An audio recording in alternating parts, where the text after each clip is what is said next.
Asia মহাদেশের উন্নয়নশীল দেশের মধ্যে বাংলাদেশের স্থান সর্বোচ্চ।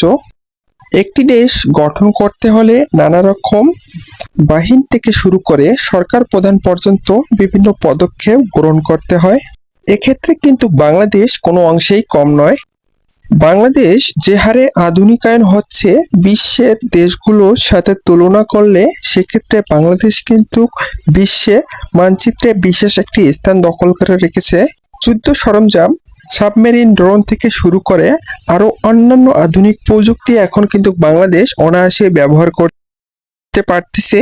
কারণ বাংলাদেশ বিগত সালে যেরকম উন্নত হয়েছে, অর্থাৎ সামরিক শক্তি থেকে শুরু করে কাঠামোগত দিকগুলো পর্যালোচনা করলে বোঝা যায় যে বাংলাদেশ এশিয়ায় কত দূর এগিয়ে গেছে। অর্থাৎ এশিয়া 145টি দেশ তুলনা করলে বাংলাদেশ কিন্তু অনেক দূর এগিয়ে। অর্থাৎ জিএফপি এর সূচক অনুযায়ী 145টি দেশের মধ্যে সামরিক শক্তিতে বাংলাদেশের স্থান বর্তমান 37তম।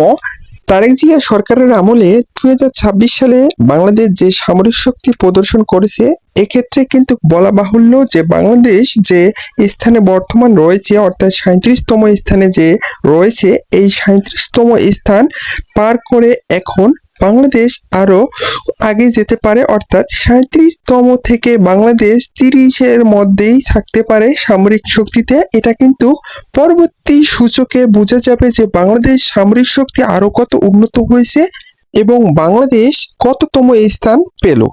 এক্ষেত্রে বলা যায় যে বাংলাদেশের স্থান অনেক দূর এগিয়ে যাবে এবং সামরিক শক্তিতে বাংলাদেশ যে হারে উন্নত করতেছে এবং যে হারে উন্নত করবে, সেক্ষেত্রে বাংলাদেশের স্থান অনেক দূর এগিয়ে যাওয়ার সম্ভাবনা অনেক অনেক বেশি।